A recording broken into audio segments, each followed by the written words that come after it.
Thank you, and good afternoon. My name is Andrew Lovelady. I'm from Tuskegee University. I am a new faculty member, and I think it was very easy to decide who got appointed in our section.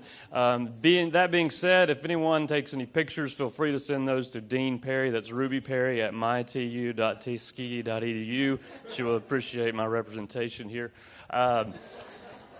Nonetheless, we don't want to repeat a lot of stuff, but the first point of emphasis was the 3-year veterinary curriculum. And what we looked at was basically shortening that curriculum, just as you've all said earlier, some of you students especially, pushing a lot of that information to a standard protocol within the undergraduate curriculum. Now, we all agree that we can't cut tuition and not have cutting of costs. So if we're going to eliminate time and students on campus, aka tuition, there has to be a cut cost somewhere. And so if there's a 25% cut in tuition, the standard's already been said, that there must or might be a standard cut of 25% of faculty. And that's a dangerous situation for people like me. Looking at situations that are already in place, a lot of you guys know that the 3-in-1 or 3-to-4 type situation where you can go to an undergraduate program and qualify to apply to that graduate program or that professional degree a year early. Our concept was, could there be an agreement between universities? Right now, that's main campus to that graduate or professional degree. Could multiple institutions agree so that if you did and meet a 3-year requirement for applying for a fast-track type position, you wouldn't be limited necessarily to that one institution. So it would open up your opportunities for having, fortitude to make good grades and go through the curriculum, saving yourself time and money. So a crossover type mechanism. Obviously, what we would like to see is a 6 or a 7 semester type situation instead of the traditional 8 and most of 9 situations right now. Another opportunity, just simply saying if we just cut out part of the curriculum, could there be a situation for people to have limited licensures, meaning you didn't get educated on doing certain skills, so you wouldn't be allowed to do that? Most of us in this room may not think that's a great idea, but we're simply looking at the opportunities. What would the result be? So if you didn't get taught radiology, your license said you would not be allowed to take radiographs. Does that follow that concept? I don't know that you're going to agree with that, nor not necessarily do we, but as a potential solution, that could be something that would be worked in. Obviously, the state licensing boards would get involved in that. All of these things would be needing, COE approval. And you guys feel free to jump in here. Scholarships is something that I think we looked as a group very hard at. And one thing, there are some models in play. As mentioned earlier, Florida has an opportunity right now. Are we dedicating single individuals to educate our students and to help find scholarships? A lot of universities at this level may not have that. That's very traditional at the high school level with counselors and even undergraduate opportunities to have a scholarship office. But do we have one individual dedicated to helping students find, these opportunities?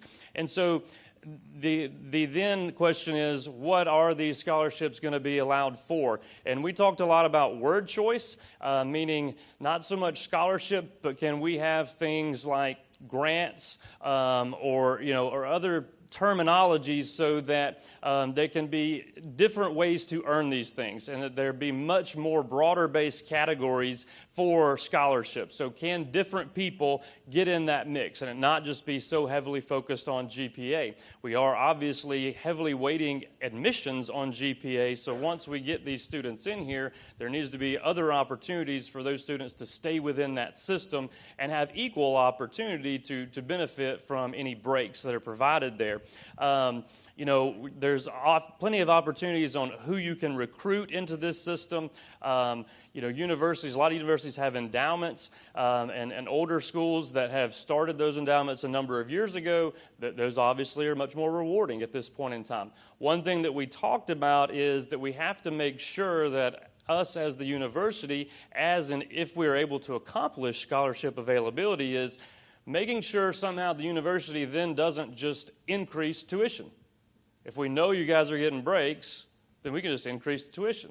And that's a capitalistic point of view, but, creating a system of checks and balances. Do we need someone like the American Veterinary Medical Association or the Veterinary Medical Hospitals Council to step in and create a new foundation or a new trust fund to then be an overseer so that there is opportunity, much more diverse opportunity across the entire, profession, or at least all the schools can be represented equally. One thing that we all know is that there are a lot of loud voices, so to speak, right now within our industry. HSUS, the SPCA, they do a fantastic job of raising funds to help animals. Should we look at a profession, look at their model, and create, somewhat of a mimic model and try to have a positive, public campaign, media campaign saying, if you want to help animals, please donate here to create more veterinarians. Help students become veterinarians, and in turn, you propagate this profession. These guys are making lots of money and bringing in lots of money from our clients. And so could we redirect some of that, financial gain back into our system to propagate our profession? And in doing that, another opportunity is you look at different things like tax checkoffs.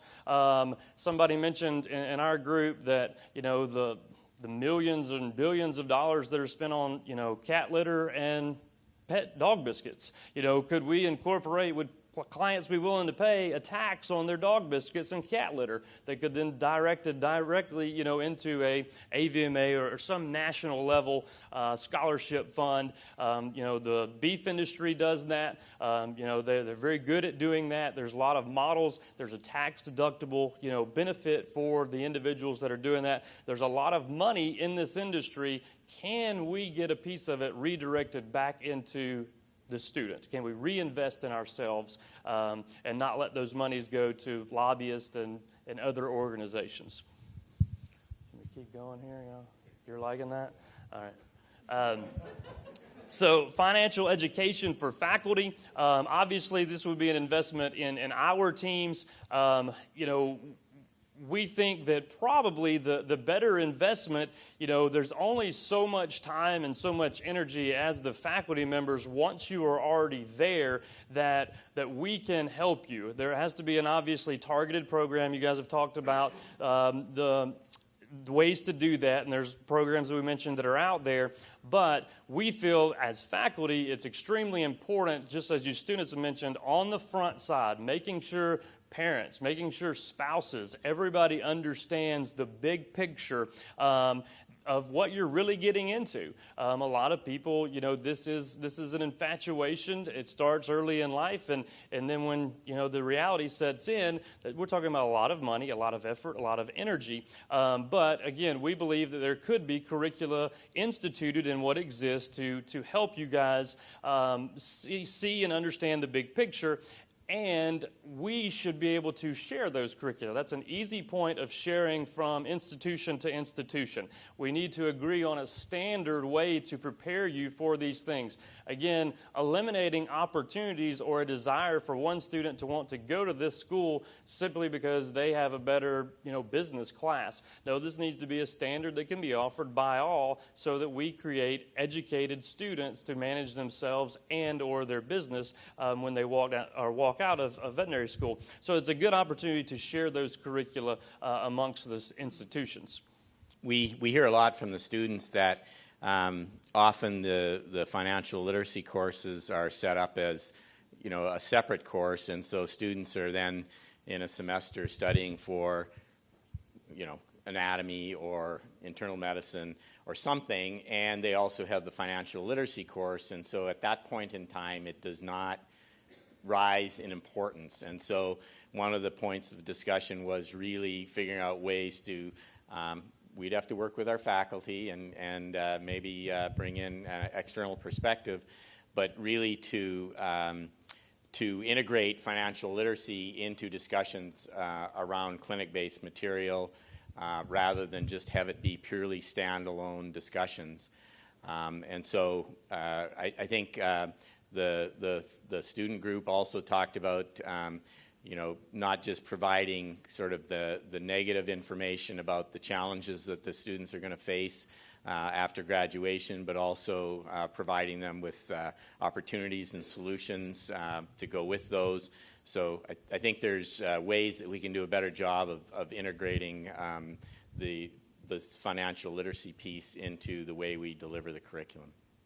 Holistic admissions, this is one thing where we on the front side feel like this is probably the least contributing to the direct issue. You guys have stated this. We just talked about this intensely. Obviously, this does allow for a more well-rounded individual. It does increase opportunities down the road, but it is hard to, we feel it becomes an issue of recruiting individuals versus admitting individuals. And it's hard to change the admission standards to accommodate. There was no way, for example, to fairly admit people that we thought could end up being in the banking industry as a veterinarian. So it's a very challenge from our point of view, and I think we've talked about that a lot, so we can continue there. Professional skills, you guys have spent a lot of time on this. We do believe that there are, properly identifying specific skills and the proper people. They're within the faculty, we all have our skill set, we all have our strengths. We may have to realize that it takes somebody else coming in to teach you that. But of course, if you bring in more people to teach more stuff, that costs more money. And so did you really overcome the debt to income, scenario? So again, incorporating this as specifically to interns and residents, minding, or being mindful of how much time you guys often spend with them, making sure they are understanding the right things to say and do while they're, spending time with students. So then suggesting that, the organization AAVMC collect all this information and share, what is working. So if we do have an institution that has a program, let's interact with one another and let's help one another. So if somebody has a model, let's get that out there and let's help each other. Time left? Keep 1 minute. So shared resources, we've talked about that. That's good. You should do that.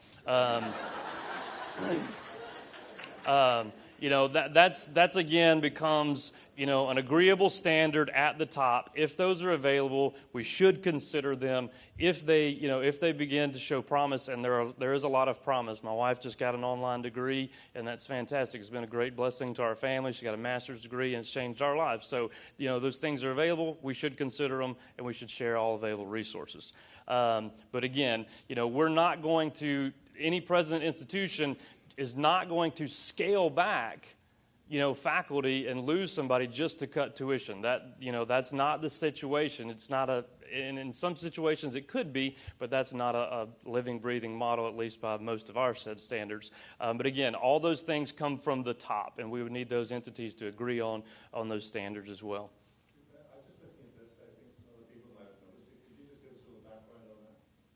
Okay, so not all tuition dollars are regulated directly to the institution and made available for use. So just because you increase or decrease tuition doesn't mean that it changes the amount of usable monies directly to equal percentage within that institution. Some institutions may have upwards of 90% of income or tuition dollars being used by the university. Others, it may be as much as, low as 50% or more. So just because you increase or decrease tuition doesn't always make those monies available for usage by the faculty and the institution. So it's not always a one-to-one type scenario. Today, right now. Yes, at some schools. So that's not an equal standard that we could use. And then I think quickly I can speak to this is that this would obviously be a very intense, pre-veterinary type program. And I think where this idea went, if I can just jump forward, is that talking in decreasing to a 3-year curriculum, or should we have a 2-year pre-veterinary program, it kind of all grew, both of those concepts and discussions grew into a, should we look at the model of a, 5 or more, maybe more practically, a 6-year veterinary program where students come out of high school and they enter a program that takes you through, start to finish in 6 years. And obviously there could be a governing body to, just like we have, the to agree on curriculums and approve curriculums as a standard, somebody has to start that program, of course, and there's strengths and weaknesses that go with that. But obviously, and then you have to agree, where's the tuition base lie? Is it based off of undergraduate prices? Is it based off of professional prices? Is it somewhere in the middle? So it's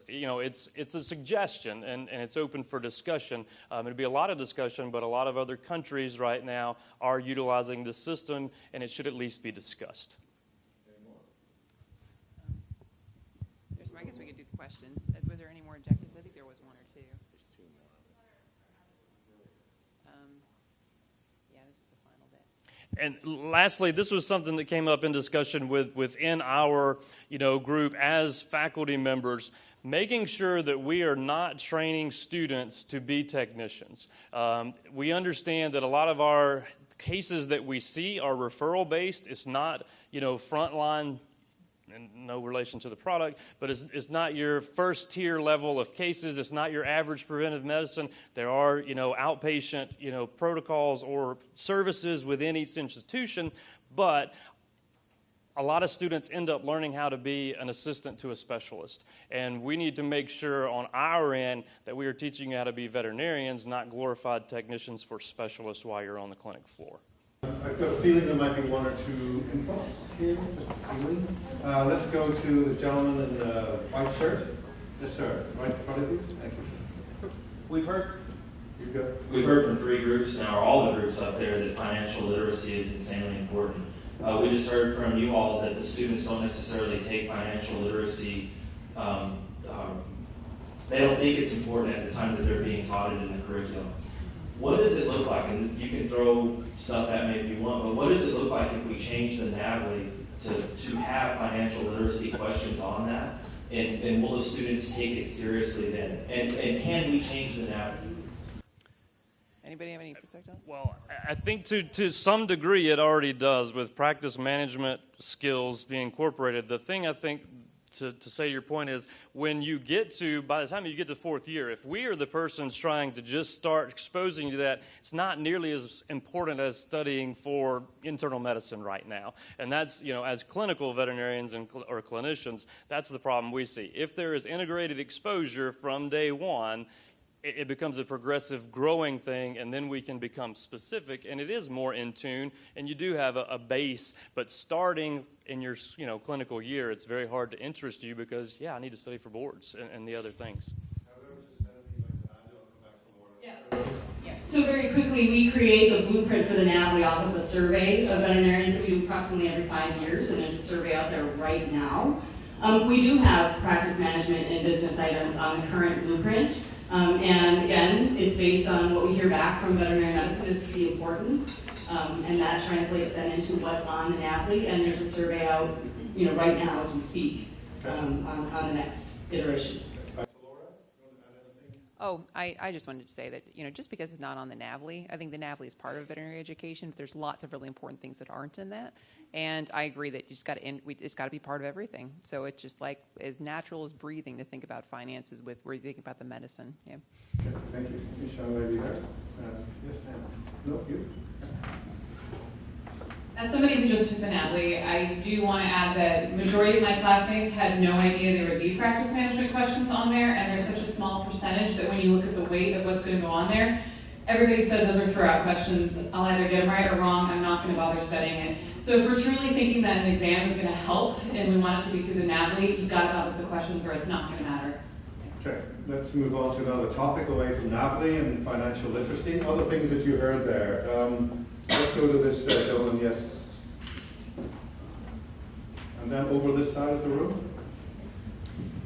I'm not sure if I'm understanding this correctly, but everything that I guess I heard was that there was really no way to cut tuition. All right, so it depends on the institution. And I guess the question is, if we cut costs to a college, will the university allow us to cut tuition? And that is an individual relationship, and it depends on the institution. So I think that's the assumption is if you cut costs, you cut faculty, we're cheaper now, then we can pass that saving to students. But university central campus is often set tuition dollars, if I'm correct in that. Anybody nod if you're a dean? Okay. And so that is something that needs to be individually negotiated. And the reason I bring it up is because we saw Dr. Dix's proposal this morning, and one of them was being able to reduce tuition, but it sounds like that's maybe not even a possibility. Well, I mean, you heard the discussion this morning, so, you know, Dr. Baker arrives as a new dean, and he starts having a conversation with his provost, and after a year or two, the provost says, oh, okay, I understand, this is a problem. So you heard her this morning saying, I realize this is a problem, we need to address it. Certainly the debt-to-income ratio is a useful tool. You know, I used it this year in discussions with central administration in my budget presentations, and so they all were, you know, doing the math, and, you know, I could watch them trying to figure out, you know, what do your students make, and so it is a useful tool to start a discussion, to start changing behavior.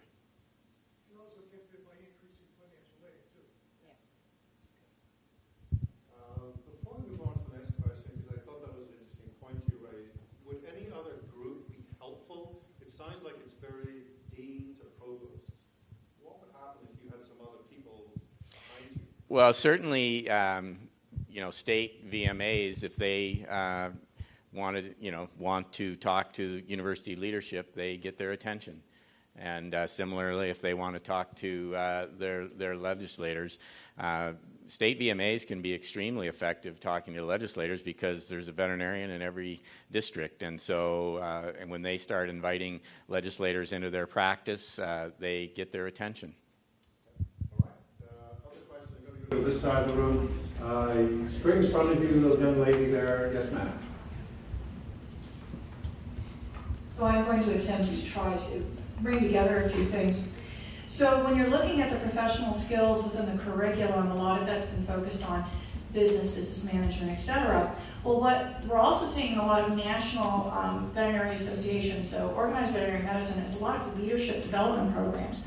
While admittedly those programs are mostly targeted to build up the leadership skills for the members of the association, there's a lot of professional skills in those development programs. And so getting back to working with other groups within the summit, looking at pulling in some of the associations in Organized Veterinary Medicine that have very well-developed leadership programs, kind of bringing that also into the curriculum may be very powerful and impactful to prepare students for not just a career in practice, but for other opportunities as well, and leveraging strengths that we already have within the profession. Yeah, so there's a lot going on within the colleges around training professional skills, and one of the things that we talked about was you know, looking at this again, cataloging what's happening at the schools, the importance of having it spread across all 4 years. And so we really talked about the financial literacy piece and getting the faculty up to speed in financial literacy and getting the faculty up to speed so that they all understand the student debt issue as kind of one thing and not really separating off the business piece so distinctly. And obviously, you need to understand the business, but you also need to communicate with the clients so that you can market your services and be successful. So I think you know, those all go together. We could certainly share resources, see what's in you know, what the professions are doing in their leadership programs, as well as what the colleges are doing in their leadership programs. The other point I would make is under this holistic admissions piece, the one place where that does make sense around debt to income is that some professional skills are hard to develop. And so we would be better to select for those if we could. Others are more easy to develop, and those are the ones we should focus on developing. So it should be a continuum of what do we select for and what do we choose to develop, and certainly getting resources from multiple groups to help us with that development is important. That's selecting an admission. Yeah. Got it. Time for one more question or comment. Who have I not heard from? I think I've not heard, this lady's pointing to the other lady, so I've not heard from you. So pass it over to the lady in the dark. Hi. This is kind of about scholarships. So I know you guys have stressed like need-based scholarships, and then we've also discussed GPA-based scholarships.